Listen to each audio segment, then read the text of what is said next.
Anatomy lab में आप सभी का स्वागत है। आज की वीडियो में हम डिस्कस करेंगे ऐसे मसल्स जो सिर्फ आदमियों के पास होते हैं और इसका रीजन ये है कि ये मसल टेस्टिस या फिर टेस्टिकल्स के बारे में होते हैं। तो फिर ये पूछना पड़ेगा कितना कंट्रोल होता है आदमी का इन मसल्स पर और ये कैसे अफेक्ट करता है स्पर्म बनाने की जो एफिशिएंसी है उसको। और एक बोनस के लिए, अगर तुम्हारे पास एक स्क्रोटम है या फिर एक पेयर ऑफ टेस्टिस है तो तुम्हें हम एक टेस्ट बताएंगे जो तुम घर पर ट्राई कर सकते हो और ये बहुत साइंटिफिक टेस्ट होगा शायद। बाकी की बकेती वीडियो में करते हैं। अभी के लिए वीडियो शुरू करते हैं साइंस और रिप्रोडक्शन का नाम लेकर।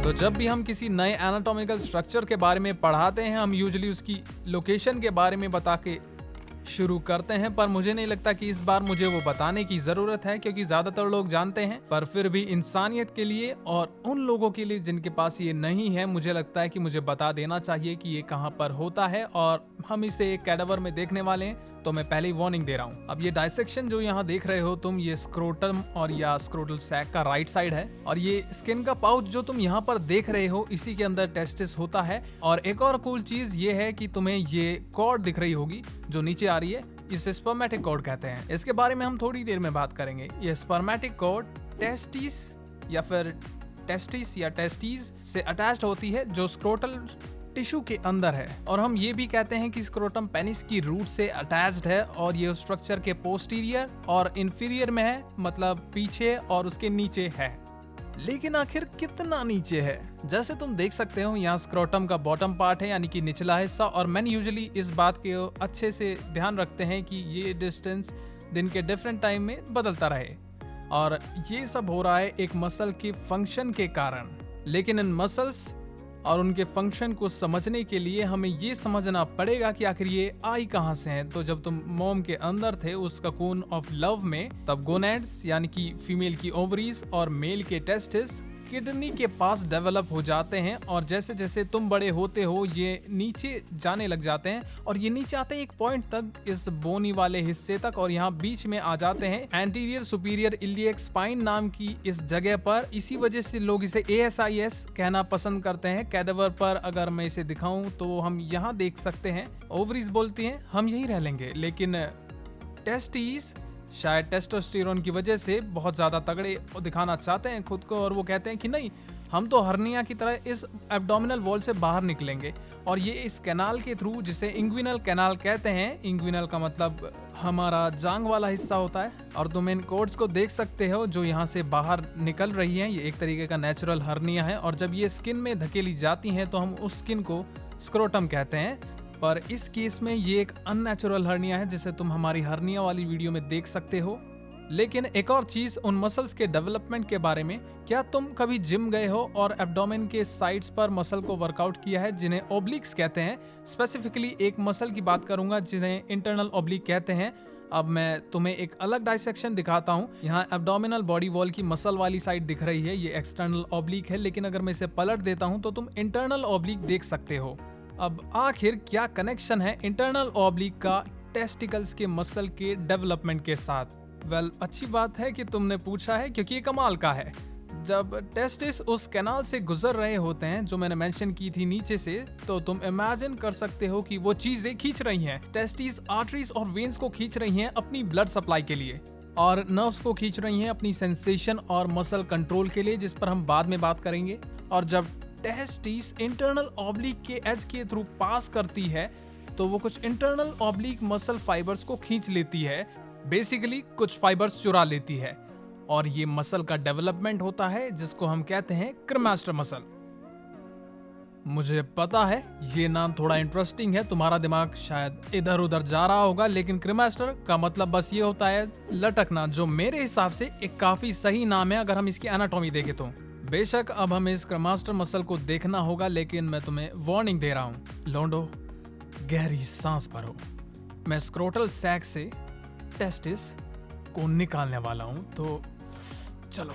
अगर तुम यहाँ देख रहे हो तो मैं टेस्टिकल को इस स्क्रोटल सैक से बाहर निकाल रहा हूँ और ये टेस्टिस है यहाँ पर। लेकिन हम बात करना चाहते हैं स्पर्मेटिक कॉर्ड की। याद है वो पूरा डेवलपमेंट की स्टोरी जो मैंने तुम्हें बताई थी? तुम्हें क्लोजली देखना होगा कि यहाँ कुछ फाइबर्स हैं जो कि बहुत ही पतले हैं और इन्हें देखना बहुत मुश्किल है, लेकिन तुम इस ट्रांसपेरेंट वाले हिस्से से इन मसल फाइबर को देख सकते हो।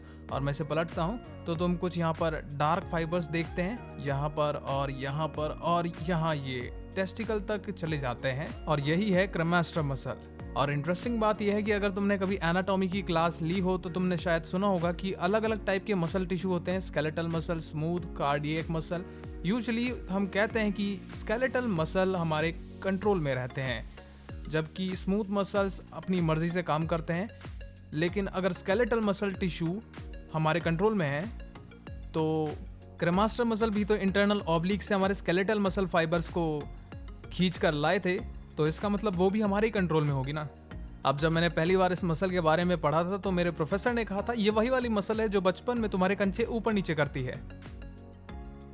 अब तुम इमेजिन कर सकते हो लेक्चर में 400 लोग हंस रहे थे और फिर उन्होंने बोला कि ये एक स्केलेटल मसल है, और हो सकता है कि मैं अभी भी कर रहा हूँ और तुम्हें पता भी नहीं चलेगा।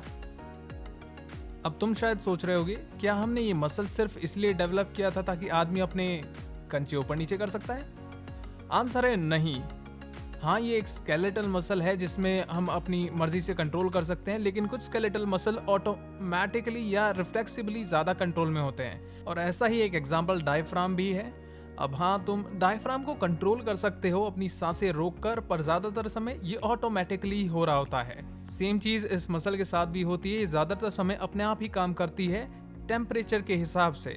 जब ठंड होती है मसल कॉन्ट्रैक्ट करते हैं और टेस्टिस को बॉडी के पास खींचते हैं, जब गर्म होता है ये रिलैक्स करते हैं और टेस्टिस नीचे लटक जाते हैं। और ऐसा इसलिए होता है ताकि स्पर्म सेल्स को प्रोड्यूस किया जा सके।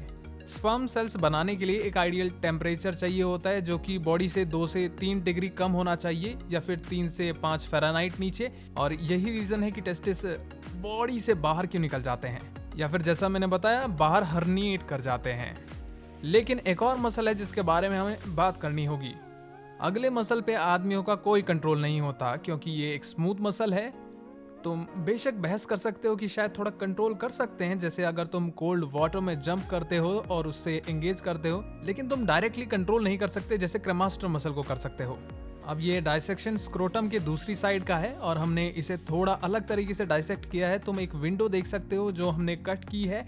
हमने एपिडर्मिस और डर्मिस को हटा दिया है ताकि तुम डार्टोस मसल को देख सको। डार्टोस मसल एक स्मूथ मसल है जो स्क्रोटल सैक के रिंकली या फिर खुरदुरे नेचर के लिए रिस्पॉन्सिबल है। और हाँ, ये मसल भी क्रेमास्टर मसल के साथ काम करती है। जब ठंडी होती है तो स्क्रोटल स्किन कॉन्ट्रैक्ट करती है और क्रेमास्टर टेस्टिस के अराउंड कॉन्ट्रैक्ट करता है और दोनों बॉडी एक दूसरे के काफी पास आ जाते हैं। जब गर्मी होती है रिलैक्सेशन होती है, और बस इसी तरीके से ये मसल स्पर्म प्रोडक्शन के लिए आइडियल टेम्परेचर मेंटेन करने में मदद करती है। और हाँ, तुम टेंशन मत लो, मुझे याद है कि मैंने अभी तक उस टेस्ट या फिर उस रिफ्लेक्स के बारे में नहीं बताया जो तुम ट्राई कर सकते हो। तो जैसा कि मैंने बताया था, हमारे पास एक टेस्ट है या फिर एक रिफ्लेक्स जो हम ट्राई कर सकते हैं और इसको कहते हैं क्रेमास्टेरिक रिफ्लेक्स। ये एक क्लिनिकल टेस्ट है जो कि लोग क्लिनिक में करवाते हैं। मैं अपने मेल पेशेंट पे ट्राई करता हूं जब उनको टेस्टिकुलर पेन या फिर इशू महसूस होता है। चलो मान लो कि तुम्हारा स्पर्मेटिक कॉर्ड या फिर किसी का स्पर्मेटिक कॉर्ड ट्विस्ट होता है जैसा कैडावर में था, तो कुछ नर्व्स कंप्रेस होती हैं और ये रिफ्लेक्स काम नहीं करेगा।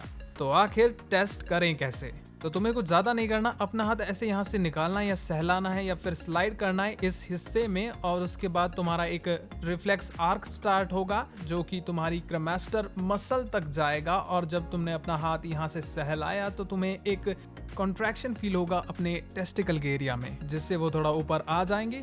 अब इसके बारे में मजेदार बात ये है कि हमने ये सब स्कूल में पढ़ा था और उस समय पूरी क्लास में ये हल्ला मच गया था कि क्या तुमने ये ट्राई किया, क्या तुमने ट्राई किया, क्या तुमने ट्राई किया।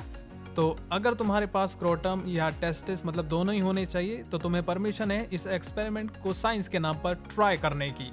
वीडियो देखने के लिए शुक्रिया। उम्मीद है तुम्हें इस वीडियो में कुछ नया सीखने को मिला होगा और मुझे भी कुछ नया पढ़ाने को मिला वैसे। और हम न्यू वीडियोस बनाएंगे रिप्रोडक्शन की प्रोसेस को और डिटेल में समझाने के लिए। और दिल से शुक्रिया उन सभी लोगों का जिन्होंने अपनी बॉडी डोनेट की, सिर्फ हमारे लैब में नहीं, इस पूरी दुनिया में, ताकि जो भी स्टूडेंट्स आगे आएंगे और जो भी टीचर्स अभी पढ़ा रहे हैं उन सभी को एक आसानी हो और एक बेहतर समझ हो सके उन्हें हमारे ऑर्गन्स की और जितने भी एनाटॉमिकल चीज़ें हमारे शरीर में हैं। और मैं इन सभी का शुक्रिया करना चाहता हूं जिन्होंने मेरे और आपके लिए अपने शरीर का दान कर दिया। और बस आज के लिए इतना ही। इस वीडियो को आप चाहें तो लाइक शेयर सब्सक्राइब कर सकते हैं और हमारी कुछ मर्चेंडाइज भी हैं जो कि आप नीचे डिस्क्रिप्शन के लिंक से जाकर खरीद सकते हैं। और बस इतना ही।